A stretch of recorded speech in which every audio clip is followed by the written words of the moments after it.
Thank you, Mr. Speaker. I rise today in support of restoring our Second Amendment rights. Earlier this year, I worked diligently on and proudly voted for the One Big Beautiful Bill, which was signed into law by President Trump on July 4th.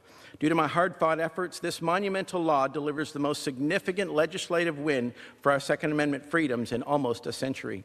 Throughout the negotiations, I fought to restore our Second Amendment rights, ultimately securing a measure to zero out the $200 tax on suppressors and short-barreled firearms under the draconian National Firearms Act.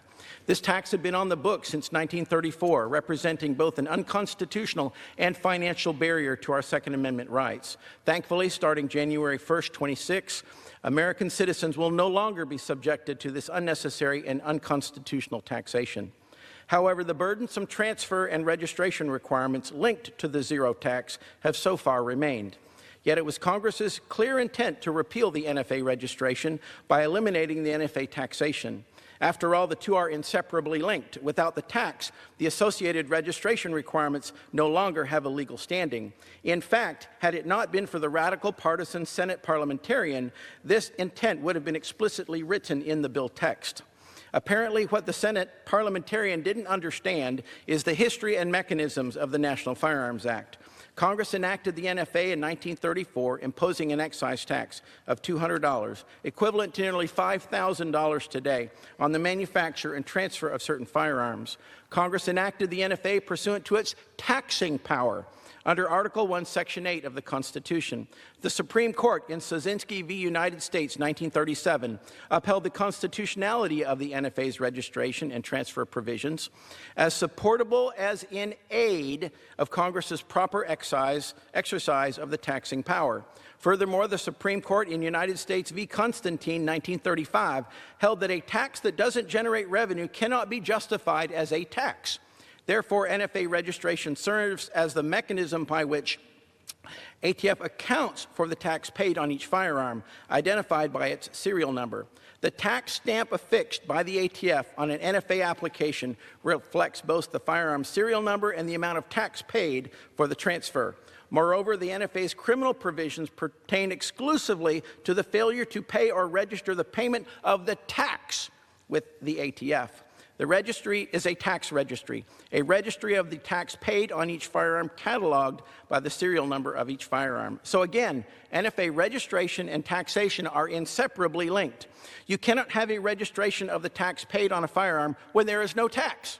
Last month on Veterans Day, I led 30 of my House Republican colleagues in sending a letter to Attorney General Pam Bondi to reaffirm congressional intent behind the zeroing out of the NFA tax provision in the One Big Beautiful Bill, as well as to urge that the DOJ adopt this position in all litigation concerning this matter.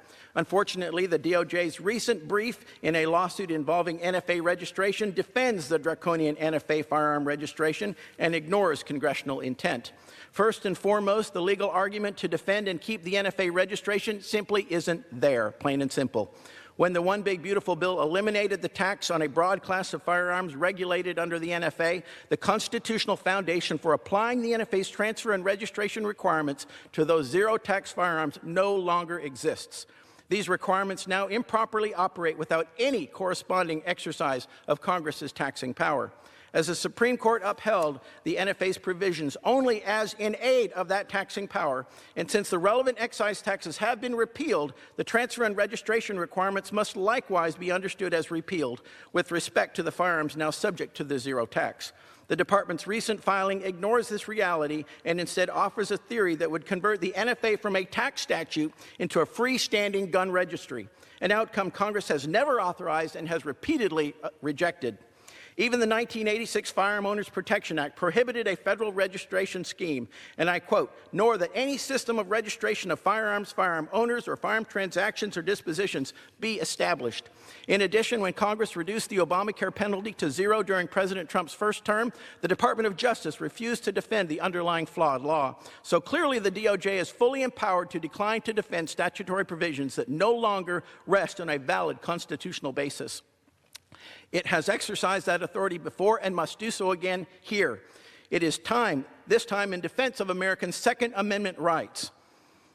When I came to Congress, I promised my constituents that one of my top priorities would be to not only fight to protect our Second Amendment rights, but to restore what we've lost. The National Firearms Act of 1934 is an unconstitutional relic that has infringed on these liberties for far too long. We must take this historic opportunity to ensure both taxation and registration on suppressors and short barrels are gone for good.